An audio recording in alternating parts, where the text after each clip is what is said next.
Hi, I just want to thank you all for joining me today for my talk titled Fright and the End of Community, Psychic Spiritual and Psychic Borders. And I just want to thank the Department of International Global Studies at UCI for this wonderful invitation. I'm honored to share my talk and to think with you all.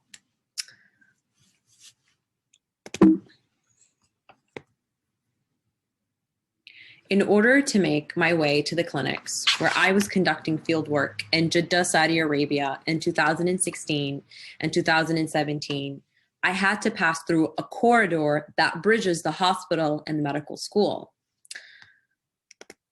On one wall of the passageway were flat screen TVs highlighting the hospital's latest scientific and research and achievements. On the facing wall were giant posters of the Islamic Golden Age. These posters highlighted the great physicians of Islamic civilizations, the historic hospitals Muslims established, and the many inventions of Muslim scientists. This monument to a scientific past presented the medical scientific methodology as indigenous to Islam, emerging out of historical developments that occurred in the medieval period. And as I shadowed interns, residents, and attendings during rounds and clinics, and participated in weekly seminars and medical ethics courses, I observed how my interlocutors referred, for example, to Ibn Sina's Canon of Medicine, Al-Zahrawi's Medical Encyclopedia on Surgical Tools, and Ibn Nafis's earliest description of pulmonary circulation. The past celebrated on the hospital walls detailed the history of Islamic medicine already embedded within modern biomedicine, which, however, and unlike its Euro-American counterpart, was also crucially endowed with a living spiritual dimension. The two walls of that hospital corridor laid a double claim: to inherit Arabic medicine, with its early scientific, experimental, clinical, and pharmacological historical basis, and the still crucially entwined Quranic spiritual dimensions active in the hospital, in the space of the hospital. My interlocutors insisted on the possibility of the medical clinic becoming a site from which to attend to patients' psychic, spiritual, and physical well-being, what in Arabic is called afia, together. This broader well-being and theological concept, or afia, involves multiple registers and domains at the nexus of the collective and the individual, the theological and the historical, and exceeds limited attention to physical health, which in Arabic is called siha. It is no surprise that across the Middle East, reprisals of prophetic medicine, Quranic healing therapies, and a rethinking of the biomedical model have intensified alongside the calls for the reform of social, political, and economic structures.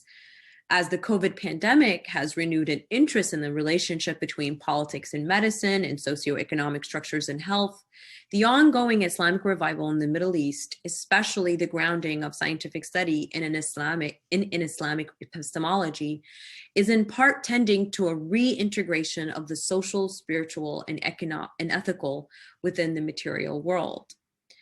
In my book, Manuscript and Process, I show how physicians are debating the relationships between Islam and science, between biomedicine and what I'm translating as well-being, afia, in order to envision the Middle East as a self-determinate space.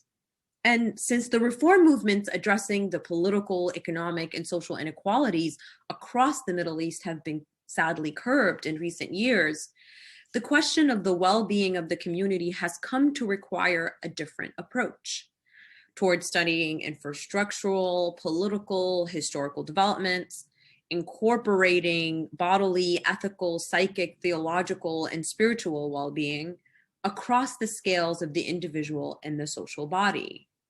The question of afia, I will argue in this paper, is irreducible to a normative framework of political or scientific reform. As one expression of this renewed attention to afia, this paper turns to my fieldwork in the University Hospital in Jeddah. The head of its infectious disease department, Professor Hakim, is exemplary of this attempt.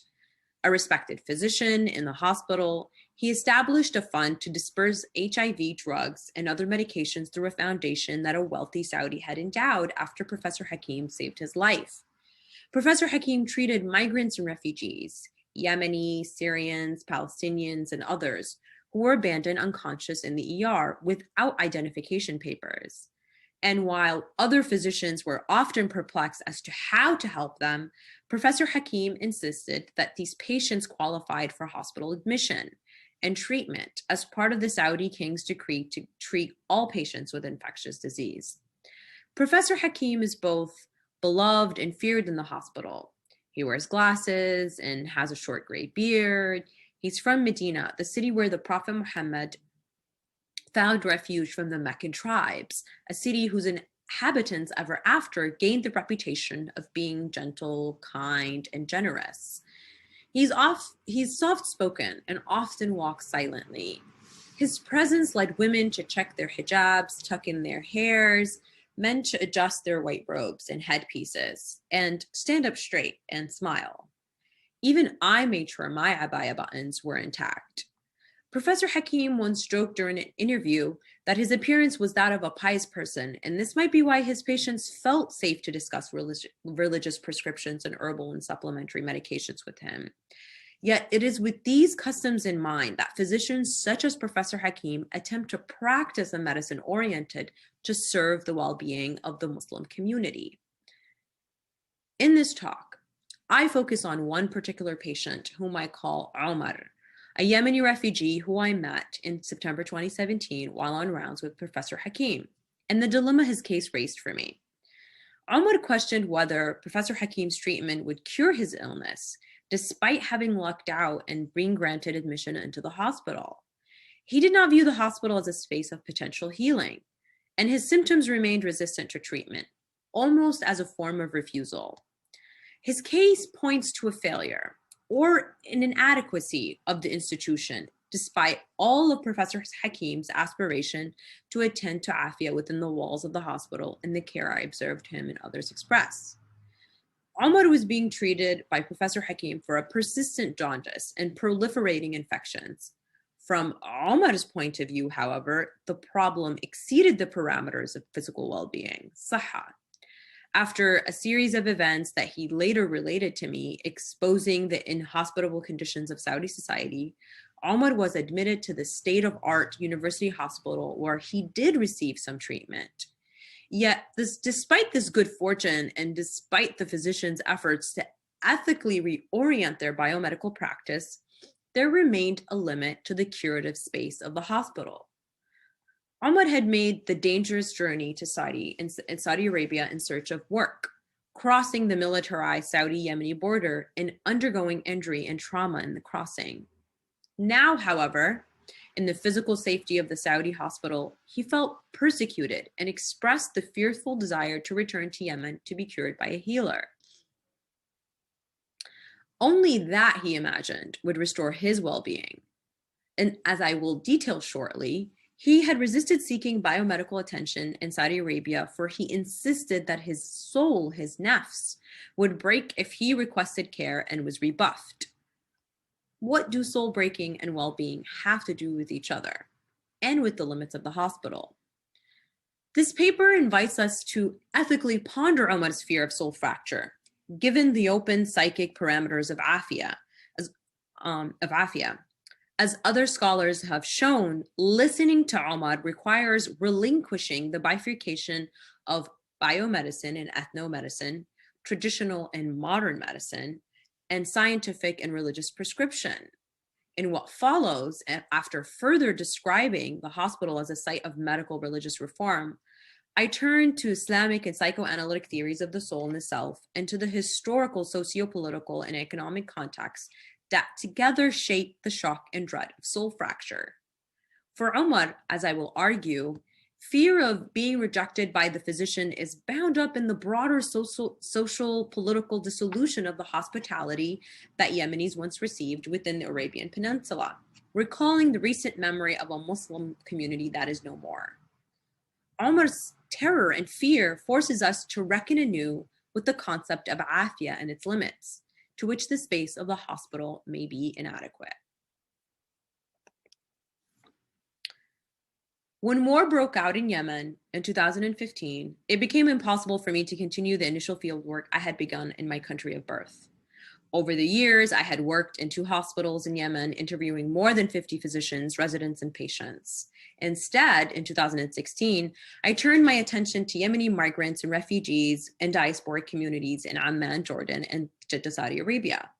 Working with physicians from Yemen, Saudi Arabia, Jordan, and Syria across these field sites, I encountered echoes of the historical connections between these countries prior to their post-World War I consolidation as nation states. These spaces were related not simply by their 19th century topography, but also by common institutions, medical institutions included, and the magnificence of the southern Yemeni Hadrami diaspora interconnected across the Indian Ocean, as shown in Ing Sang Ho's historical anthropology.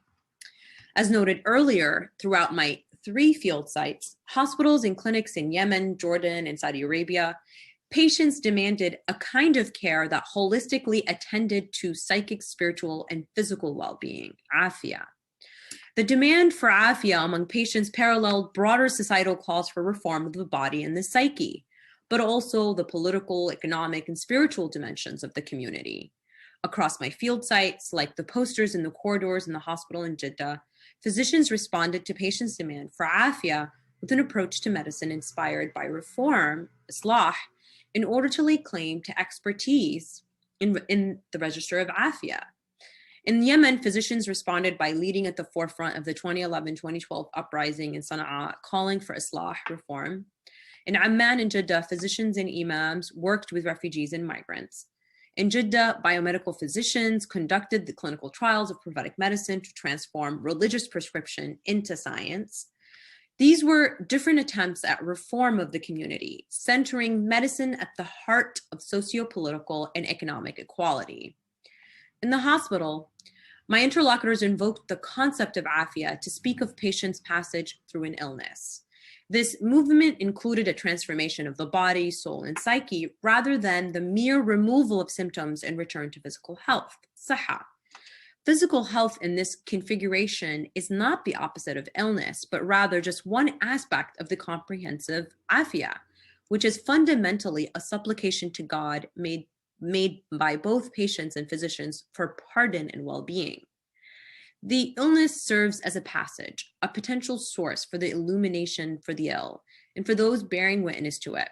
And as I show in a chapter of my book manuscript concerning their subjectivity and alienation. As a result, its treatment exceeds the restoration of physical health. Inasmuch as across my field sites, physicians, families, and imams are sought out and integrated into treatment plans, I argue that rather than the patient as an individual and object of medical care, the object of medical care is the psyche, soul, body, community nexus, which is denoted by the concept of afia. And unlike the vision of sihha, physical health, where illness must be destroyed utterly, under the rubric of afia, the illness becomes a trial, the cipher of a lesson. And the symptom opens onto the experience of divine judgment, including of war, deprivation, post-coloniality, and the migration and refugee crisis. For my interlocutors, afia was not the opposite or overcoming of illness, but a site of transformation. Within the hospital, physicians responded to patients' demand for afia with an approach to medicine inspired by reform, islah. Islah is a concept that plays an ambiguous role in the history of Yemen and the Middle East at large. For islah opens a field of encounter referring both to pedagogies of modernity and state projection projects of modernization. On the one hand, and to the ethical political striving in response to or relation to modernity and colonization on the other. For the physicians, islah meant to tend to the afia of the patient, but also to serve the community. Physicians focused on their relation to their patient. They acknowledged the uncertainty that haunts diagnosis and prognosis and deferred to God's all-knowing. In this way, they reintroduced the dimensions of al-ghaib, human unknowledge, the ontology of the invisible, into the clinic rather than seeking to demonstrate their global biomedical expertise and preclude such ambiguities. Giving these expansive parameters of afia, the space of the hospital and clinic were suffused with supplications and ritual invocations, Quran recordings played in the ICU, in the oncology wards, and in the surgical wards where patients were barely conscious. I would find Zemzem water from Mecca, known for its healing properties, in the corner beside patient's bed. When physicians examined patients, they would tell them, "May well-being lie ahead of you." قدامك العافية. But in spite of physicians' efforts to reform the space of the hospital and tend to afia, Omar's case and the obstinacy of his symptom bore witness to a more pressing form of pain. I recognized his southern Yemeni accent immediately, and he recognized my accent. We were two Yemenis meeting in a Saudi hospital, both of us away from home. I was also struck by his question to Professor Hakim. Will the treatment really work? Professor Hakim responded, "We do what is within our capacity, and the rest is in God's hands." That day after rounds, I returned to Omar's room and sat across from him on a plastic chair while his cousin at his bedside looked on. I learned he was a migrant from Hodeidah, a city in the Tahama region, a coastal western province in Yemen. As the only male in the family, he was expected to earn a living for his wife, his mother, father, and sisters. He had migrated to Saudi in search of work 5 years earlier. And what began as a short conversation about the lingering of Omar's jaundice, his ambivalence about biomedical treatment, and the limited insight of physicians into certain illnesses, led to a 2-hour-long emotional exchange about his inability to return to Yemen in the midst of the war. His fear, khof, of the war brought back the fear that inhibited him during his first crossing of the Saudi-Yemeni border, a fear that again returned after he almost was run over by a car months prior to his hospitalization. Being non-Saudi, he only had been admitted into the hospital by the intercession of Professor Hakim. Omar felt ambivalent about both his presence at the hospital and his migration to work in Saudi Arabia. Yet he also described Yemen's Hodeidah, the hometown he left, as a destitute place, arid and dead. He reminisced about the time of abundance and sustenance during the reign of the later assassinated socialist president Ibrahim al-Hamdi in the mid-1970s. He told me how during al-Hamdi's presidency, people lived off their land in addition to receiving state resources, a story I often heard as told by my own mother. This was a time prior to the 1994 civil war between the Republic of North Yemen, backed by the US, and the communist South Yemen, and before the reallocation of resources, not just from south to north, but also to the partisan tribes of former Yemeni President Ali Abdullah Saleh. When I asked why he migrated, Omar replied, "Do you think the money that President Saleh has gathered is his? It is the money of the poor. The most blessings, khair, are in Yemen. But what are you going to do to access? Do you know what we got? That we got assistance from the state only 6 months? Only every 6 months? Are we supposed to starve until we receive it? We used to cultivate our land and eat from it. But then President Ali Abdullah Saleh ate everything."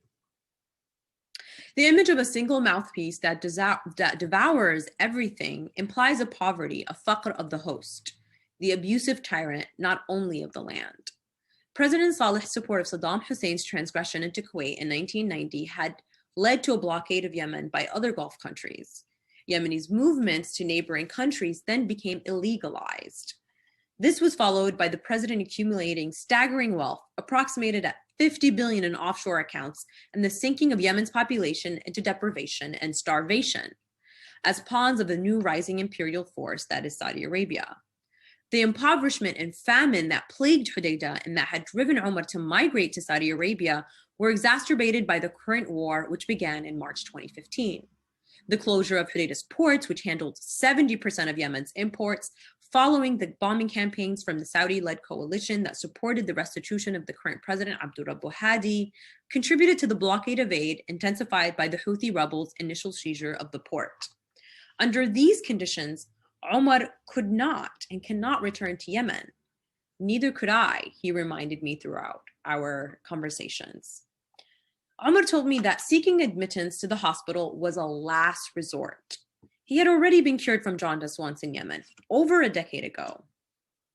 Back then, Omar's father had traveled with him to the home of the Mushfi'in in a nearby village. The Mushfi'in are indigenous healers, men and women both ranging in age from 8 to 90 years old. The word mushfi' comes from the root shin fa'a, which means double or intercessor. From the standpoint of Islamic jurisprudence or fiqh, the mushfi'een are also considered to employ a dubious form of magic, in the sense that the magician arrogates the power to cure, which ultimately belongs to God. However, these people are seen by their own communities as God's chosen and blessed healers who have a power to heal with their spit and their touch, just as Prophet Muhammad had. I noticed 3 scars on his arm and asked whether those were traces of attempts to cure the jaundice.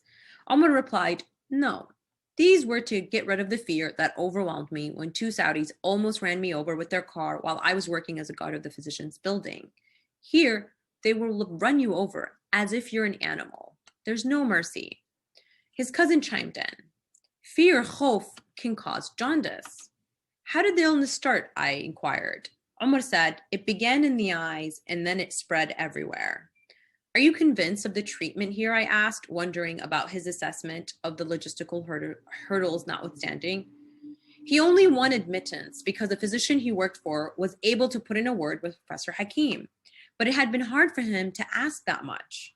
The first time I came into the hospital, Omar added, I was kicked out because my residency permit had expired. For Omar, access to the hospital and treatment were one and the same. Condensed in the question of access for him was the long history of reciprocity and movement across the borders which now divide and blockade southern Arabia. Saudis in Medina, Najd, and Mecca are understood to share prominent southern Arabian ties with tribes and Qahtani roots with some Yemeni tribes, relating to the old classification of an imaginal affinal relation between so-called pure Arabs, Qahtan, and Arabized Arabs, Adnan. This shared lineage was invigorated in the cultural memory by prophetic injunction for tribes to know one another, by the famous customs of tribal hospitality. Prior to the Gulf War, Yemenis were not required to possess residency status to move in and out of Saudi or to benefit from public resources. It was only after President Saleh's alignment with Saddam Hussein that led to the deportation to a close to 1 million Yemeni from Gulf countries. Movement between Saudi Arabia, Yemen, and neighboring countries had long taken the western coastal city of Jeddah as a nodal point of the Hijaz region. Jeddah is a space of commerce and a pilgrimage site, 40 minutes by car from the holy city of Mecca and 4 hours from the Prophet's mosque in Medina. It is a cosmopolitan city made up of Saudis of diverse ethnic background, including southern Yemenis, Hadramis, Palestinians, Syrians, Turks, Egyptians, Eastern Europeans, and Moroccans. However, during the late 20th century, people from the Hijaz were considered Tarsh al-Bahr, the vomit of the sea, migrants, tradesmen, and pilgrims who remained in Saudi and bought their citizenship. Current pressures to claim a collective Saudi identity and discrimination against other nationals, the Saudization of the economy, have left many migrant workers jobless and in exile. Under these conditions, Omar found himself working as a guard of a medical building, making very little money in a shifting economy. The Yemeni traveler who once moved across the Hijaz region, enjoying certain provisions under local customs of hospitality, was now repudiated as a transgressor, a migrant, and a laborer. Meanwhile, many Westerners or even Arabs flocked to Yemen to experience a timeless Arabia, understood to be the ancestral home of all Arabs that has since preserved its pre-modern soul. In the symbolic topography faced by Omar, then, the Yemeni is seen as the neighbor, but also the romantic past of the Arabs, now blockaded and entrenched within its borders. This intimate other is expulsed and repressed, with fear of its intrusion circulating and erupting. Unlike other patients within the hospital who felt heard and recognized by Professor Hakim, Omar did not speak much apart from questioning whether his treatment would in fact succeed. He had only entered the hospital as a last resort, afraid of finding inhospitality within. Speaking to his fear, Omar's cousin chimed in, I was hoping I could be seen for my kidney stones, but I don't think I can ask. When I asked why they didn't simply ask the attending physicians if they could run some tests, Omar responded, we are not used to rejections. We are not used to being told no. I would never reject someone in need. I would never say no. We cannot hear that no. It breaks me. Yeksir nafsi. Besides, our visas are expired and we cannot open a file at the hospital. We have never had to migrate. But now impoverishment, faqr, had taken over the land. Yeksir nafsi. To breaks one's soul and self. Nafsi means myself, my psychic or desiring state, my breath, my soul. By requesting medical care, even though they knew the medical institution was not accessible to them as Yemeni migrants, Omar and his cousin would appeal to the physician to refuse the exclusions to which they are subject to by state policy. The appeal would be for the physicians to fear God and reciprocate in an act of generosity and Southern Arab hospitality, to recognize the need for islah and to preserve the afiyah of the community. Their anticipated rejection of this request, the anticipated refusal by the physician to provide care, demonstrated how the appeal itself already forced the question of psychic well-being. The broader delimiting Muslim hospitality was already active, severing Umar and his cousin from the Saudi hospital. Their repudiation in a region, the Hijaz, marked by a shared lineage and mutual reciprocity, was described by Umar as the shattering of his soul, an externality that breaks the self, repeating the end of a common history. As our conversation was coming to an end, Umar and his cousin grew silent. I was beginning to thank them for their time. Attempting to assuage their fears, I encouraged Umar to inquire about his treatment if he felt ambivalent. I said, "You can always ask the doctors about your treatment. They would be more than happy to explain it." In response, and as if unrelated, Umar offered a meditation on fear. He said, "There's no human being that is not subjected to fear. Each one of us is subjected to fear. The moment I entered the hospital, I began to fear. My heart can't bear the weight." Attempting to understand his plight, I asked, "Is there a lot of fear in Hodeidah, his hometown in Yemen?" Umar explained, "The fear came after we crossed the borders. When you travel, you risk yourself. Tghamir. You should see what the border was like. There are mountains, wolves, snakes, darkness. You can't take any baggage with you or light the way. That might get you caught. It was 3 days of traveling with no sleep. You have to keep moving. You have to constantly watch for animals." According to Umar, to cross the border at a time of war, one has to gamble with one's life. Tghamir. Ghamir, which means to immerse and throw oneself, also means to risk and place in jeopardy. And although there was something to gain with the border crossing, there was also an uncertainty that was physically, spatially, psychically, and spiritually charged. Yet the throwness of the self and the risk of border crossing does not itself result in a break of the self, comparable to that of being repudiated at the hospital. Umar's cousin looked at me and asked, "Do you know what faja, fright, is?" He now distinguished another form of fear. Usually this happens after sunset. You begin to feel feverish and you're overtaken by incessant and obsessing thoughts of demonic origins, waswas. You need to come out of that state of fright, so you have someone cauterize your hand. This way, you come back to yourself and you resume eating and feeling better. Astounded by the journey these men endured, I reflected on the difference between fright and fear. The fear in the border crossing, the return of that fear when the Saudis tried to run Umar down, how the fear congealed in Umar's jaundice, and how fright alienates oneself from one's thoughts and body, exposing a person to the risk of madness. And although Umar and his cousin did not hesitate to risk themselves ghamir in the journey across the border, however dangerous and potentially deadly it was, they were shrank from the radical psychic exposure that came with requesting medical care at a Saudi Arabian hospital. This latter prospect led them to contend with a more painful reality, the end of hospitality, the evacuation of fear of God, the relinquishing of collective obligations, fear of God, fear of death, fear of the border crossings, fear at exposure, abandonment, and repudiation. The frightful fracturing of the soul also meant losing the ability to desire. The nafs is appetitive. It craves, requests, imagines, and receives. The nafs binds desire. It is a movement to life, from this world to God. Umar and his cousin distinguished fear, fright, and an absence of the fear of God.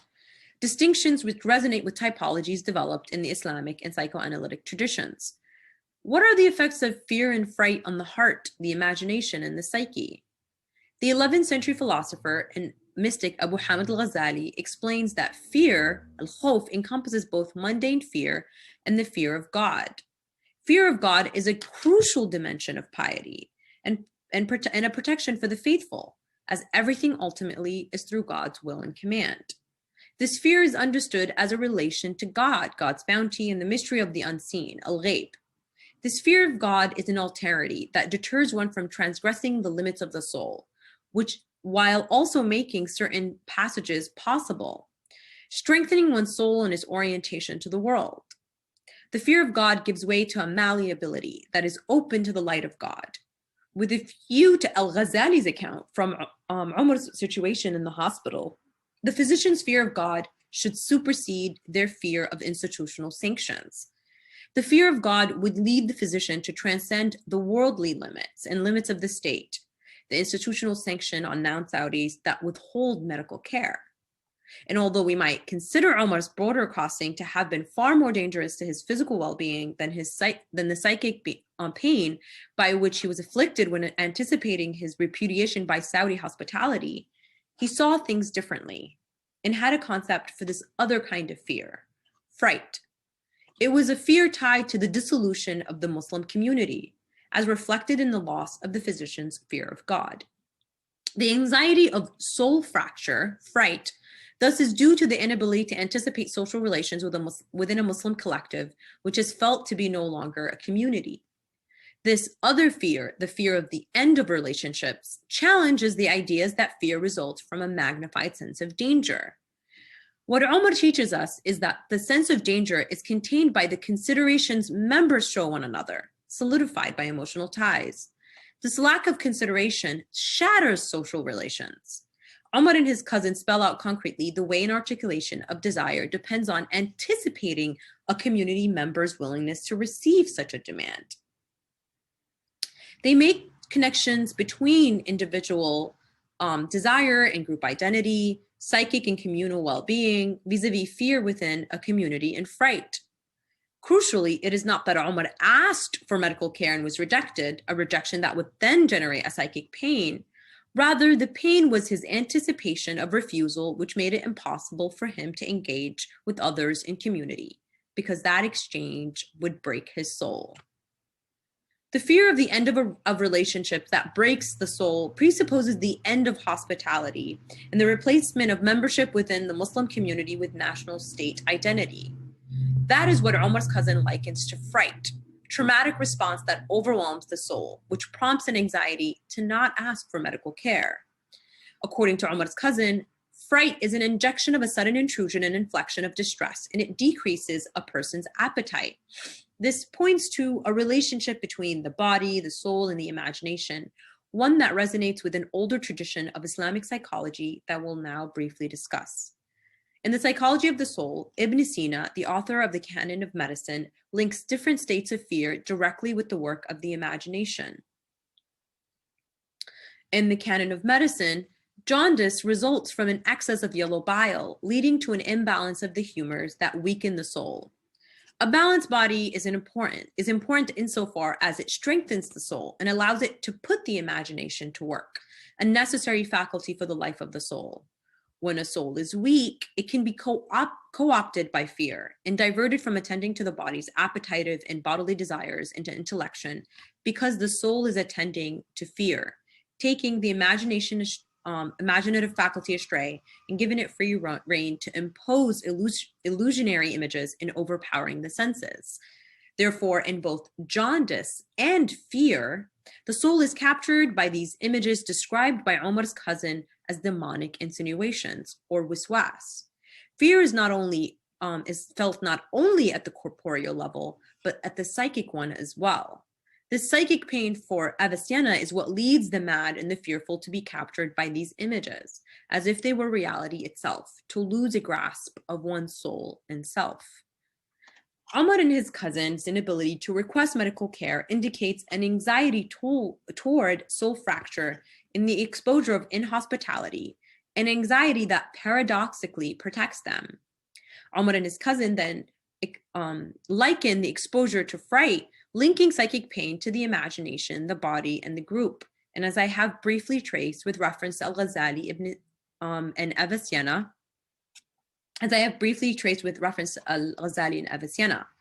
these overlapping theories are instructive in two ways. They allow us to follow the complex relations between fear, anxiety, fright, and the loss of the community, which Omar and his cousin weave together, and they illuminate the complex theories of the self and soul. Whereas both Al-Ghazali and Ibn Sina offer us a different typology involving the body, the heart, and the soul. Together, these variant accounts of psychic well-being speak to the polysemy of the soul and its afia. In the weeks that I followed Omar, he did not recover.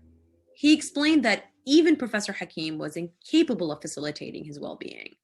Omar continued, "Remember when he first came and said, 'We will do some tests to determine what is causing your other infections.' I told him, 'Doctor, there are things you don't have the cure for.' And he just said, 'Bi'idhnillah, with the permission of God, we will try, and the rest is up to God.' When I got up to leave and supplicate for his recovery, Omar said to me, 'Recovery is in the hands of God. I can also try to go to Yemen and have the Mushfi'een heal me.' Omar's invocation of God, but his inattention to Professor Hakim's own invocation of God, presented for me another puzzle. And even though Omar affirmed, as Professor Hakim had said, that the cure is ultimately divine, his prolonged stay in the hospital further solidified for him the failure of biomedicine and Professor Hakim's inability to register or hear his symptom. A symptom that Stefania Pandolfo traces in Not of the Soul through the lives of her interlocutors suffering from melancholia, a symptomatic condensation of a historical condition, but nonetheless a symptomatic and visionary one.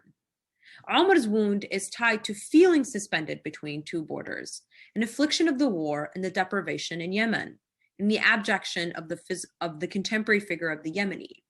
Whereas much of global health has focused on the physical well-being of migrants and refugees moving across borders, this talk is not about simply gaining access to healthcare. As Omar's jaundice recurs and other infections proliferate, it becomes clear that the obstinacy of Omar's symptoms and his insistent demand for healing are beyond the question of the simple elimination of the disease. I would like to suggest that Omar's refusal to be healed in the space of the hospital is a demand for his jaundice to be heard. But what would it mean for his symptom to be heard? And in the land of the neighbor? Reflecting on Lacan's reading of the parable of St. Martin, which he offered in his seminar on ethics as a response to the injunction, love thy neighbor, I would suggest that Omar's demand for the cure parallels the case of a beggar in the cold of winter who asks St. Martin for clothes, to which the saint obliges by giving him his own cloak. Lacan observes that St. Martin misunderstands the beggar's demand and his own inability to satiate that desire. According to Lacan, St. Martin could neither meet that demand nor reject it. He could only make space for the beggar to search for his desire beyond the immediate need for warmth, which exceeds what any person could give. And unlike St. Martin, Professor Hakim did not satiate nor fulfill Omar's demand, for he located the cure in God's hands. And although Omar did not believe his desire for afia will be addressed within the walls of the hospital, since even asking for treatment deepens the devastation, he does locate the promise of the cure among the healers, the Mushfi'een in Yemen. And beyond the border, and almost as a dreamlike image, the Mushfi'een alludes to a space of potential hospitality and a refuge from the poisonous image, the stereotype of the Yemeni. Omar cannot metabolize that stereotype, for its shattering of social relations, the end of community, produces a discord within his soul. I began this talk by referring to my broader argument that the object of care in such medical spaces is afia, holistic well-being, a supplication to the divine that entails rectification and spiritual and material transformation of individuals and community rather than one individual's physical health. Thus, the healing of the patient, the reformation, islah of the nexus of afia requires more than even the recognition of spiritual healing and biomedical relief. What I discovered in the hospital and the clinics resonates with what Frantz Fanon saw in the psychiatric clinics during the French colonization of Algeria and the Algerian War.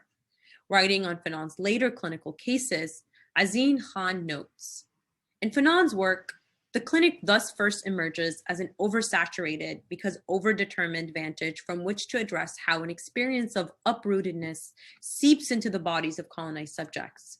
This experience of uprootedness of being one of the uncountable manifests as tics, nightmares, mysterious headaches, and bodily ailments, all of which begin to indicate to Fanon an unassimilated history of colonial violence that is registered as affective and psychosomatic residue. From within the clinic, Fanon witnessed the effects of juridical and structural processes of alienation, where the Arab, permanently an alien in his own country, lives in a state of absolute depersonalization. Psychiatry, which attempts to treat patients so as to resolve their estrangement, failed to reintegrate treated patients back into a colonial society that produced the conditions of their madness and pathologies. Building on Fanon's witnessing of the failure of the psychiatric hospital and the effects of colonial violence, Almar's identification of the affects of the dissolution of hospitality and the anticipated dissolution of the Muslim community traces a longer historical dispossession, which is almost a movement away from the conditions that allowed for the cultivation of the soul through the fear of God as a means of promoting afia within the community. Omar had announced that to fear is to be human, but his anxiety, his dread at the prospect of repudiation left him to wonder whether he could be healed in the Saudi hospital. Could he engage in a therapeutic relationship with an other who had refused the obligation to enter into that exchange? The geographic border of Yemen and Saudi Arabia precipitates a dissolution of hospitality, a wounding that preceded the trauma of border crossing. In my conversations with Omar, fear and terror were congealed by his living with the projected image of the Yemeni as backward, irrational, migrant, beggar, refugee, intensified by the haunting image of President Saleh devouring the land and the conditions of dwelling in a land choked by the blockades in the 2015 conflict. Given these conditions and the attempts to reintegrate the psycho-spiritual dimensions of health and its Islamic past within the hospital, what does it mean to reclaim the possibility to attend to afia within the hospital? If we listen to Omar's symptom as not simply an illness, but a protest against the conditions that make afia impossible, what type of physical, psychic, and spiritual transformation to borders does this protest demand? Hearing Omar leads us to understand that attending to afia requires more than the hospital can afford, even in its reclaiming of the Islamic Golden Age, as displayed in the posters at the entrance. It demands the conditions to reimagine the Muslim community. Thank you very much.